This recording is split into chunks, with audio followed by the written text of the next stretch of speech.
اعوذ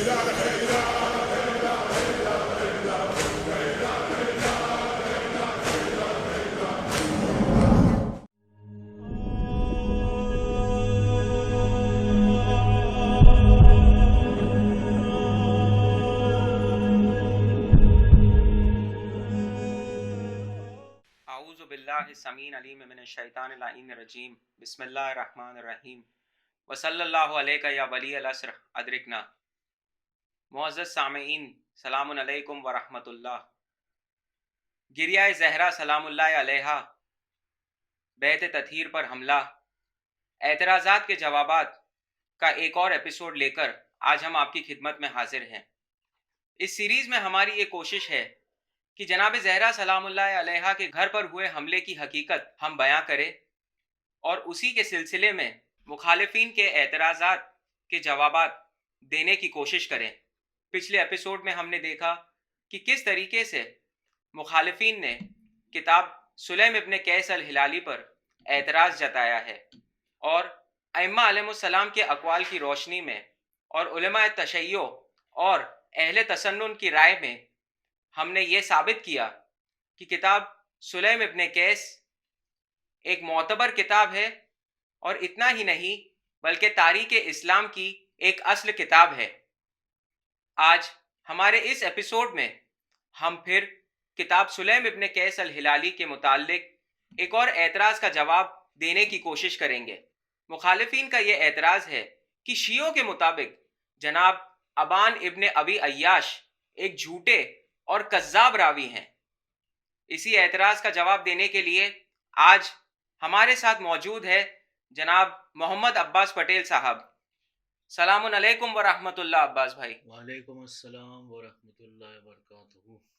عباس بھائی، جیسے آپ کو پتا ہے کہ آج کا جو اعتراض ہے وہ کیا ہے، لیکن اس پر مزید گفتگو کرنے سے پہلے کیا آپ ہمیں بتا سکتے ہیں کہ جناب ابان آخر میں ان کا اس کتاب سلیم ابن قیس سے کیا تعلق ہے؟ بسم اللہ الرحمن الرحیم وصلی اللہ علیہ یا ولی العصر ادرکنا. پچھلے ایپیسوڈ میں ہم نے دیکھا کہ جب حجاج بن یوسف ثقفی نے جناب سلیم ابن قیس کو قتل کرنے کا ارادہ کیا تو جناب سلیم عراق سے نکل کر جو ہے وہ نوبندجان نام کی ایک جگہ جو کہ آج کے ایران میں پرشیا میں وہاں پہنچے. وہاں ان کی ملاقات ابو اسماعیل ابان بن ابی عیاش سے ہوئی، اور جہاں تک ان کا تعلق کتاب سلیم سے ہے تو جب سلیم ابن قیس الہلالی کا آخری وقت نزدیک تھا تو انہوں نے اس کتاب کو ابان بن ابی عیاش کے حوالے کیا، اور ابان نے اس کتاب کو امام سجاد علیہ السلام کے سامنے پڑھا اور تصدیق کروایا اور اصحاب اجماع تک اس کتاب کو پہنچایا. یعنی عباس بھائی، اس کا مطلب یہ ہے کہ اگر جناب ابان ابن ابی عیاش کو جھوٹا قرار دے دیا جائے تو یعنی کتاب سلیم ابن قیس الہلالی کو مشکوک قرار دیا جا سکتا ہے. لہٰذا اس اعتراض کا جواب دینا اور بھی بہت زیادہ ضروری ہو جاتا ہے. صحیح عقیل میں اگر ایک یا دو شیعہ عالم کا نظریہ ابان بن ابی عیاش کے حوالے سے اگر اس کو تمام شیعوں پر حجت قرار دیا جائے تو یہ روش غلط ہوگی.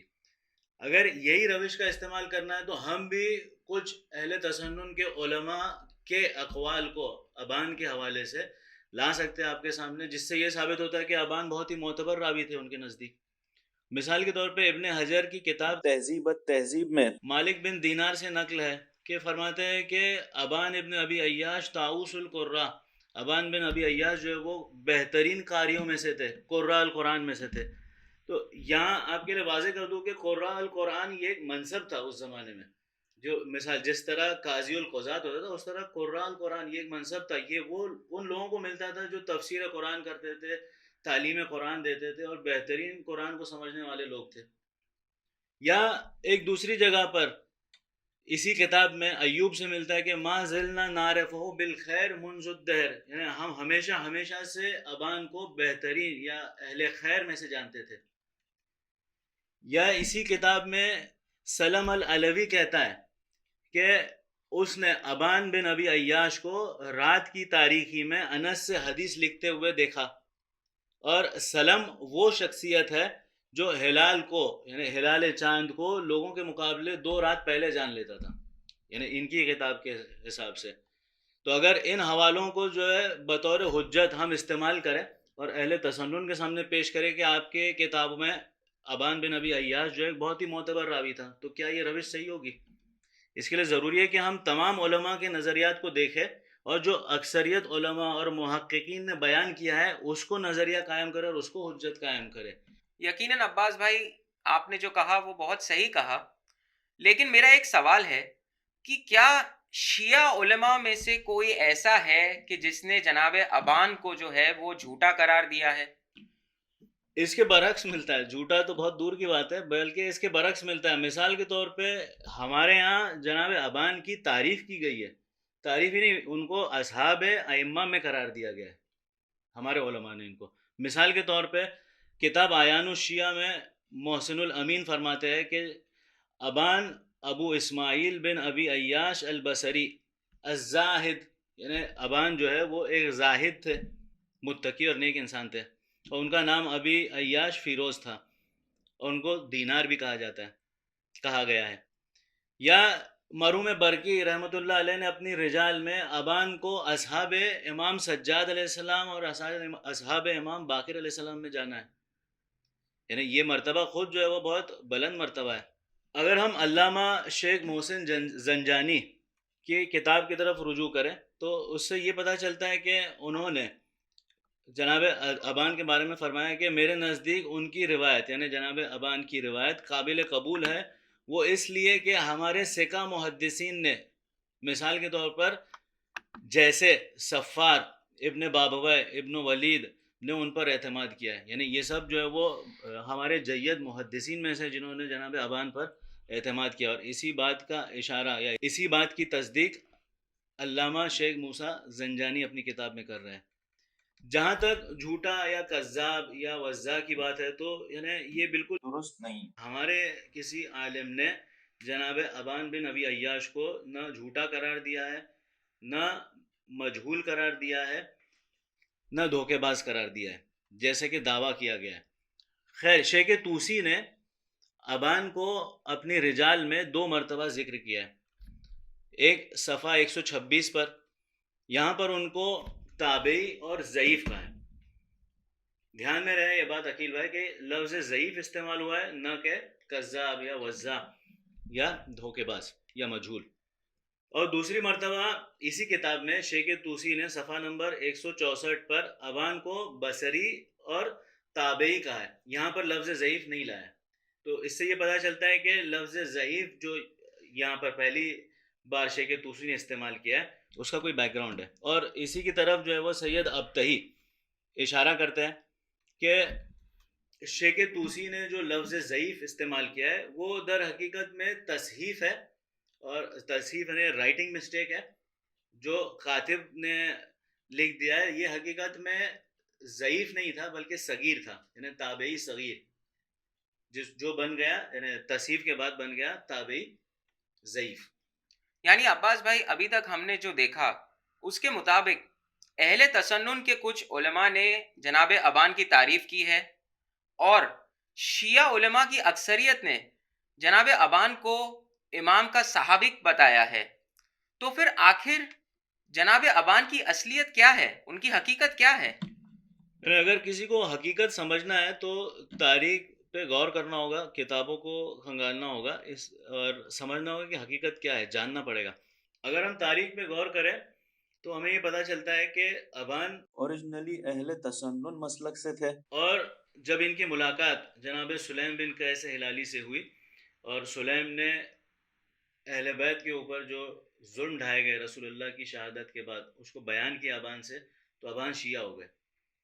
اور جب ابان شیعہ ہوئے تو اس کے بعد جو ہے وہ اہل تسنن کے علماء نے ابان کو کنڈیم کرنا شروع کیا، ان کی مذمت کرنی شروع کی اپنی رجال کی کتاب میں.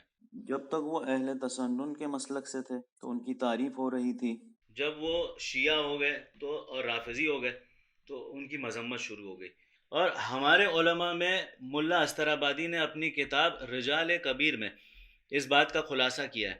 فرماتے ہیں کہ انی رأیتو اصل تضعیفہ من المخالفین، میں ابان کے تضعیف یعنی ابان کو ضعیف قرار دینے کی اصل مخالفین کی کتاب میں جانتا ہوں.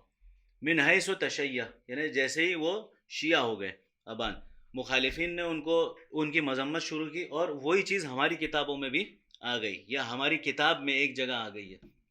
خلاصے کے طور پہ ڈسکشن کو آپ کے سامنے رکھے تو کچھ اہل تسنن کے علماء نے ابان کی تعریف کی جب وہ انس سے نقل کرتے تھے اور جب وہ سنی تھے اس وقت تک.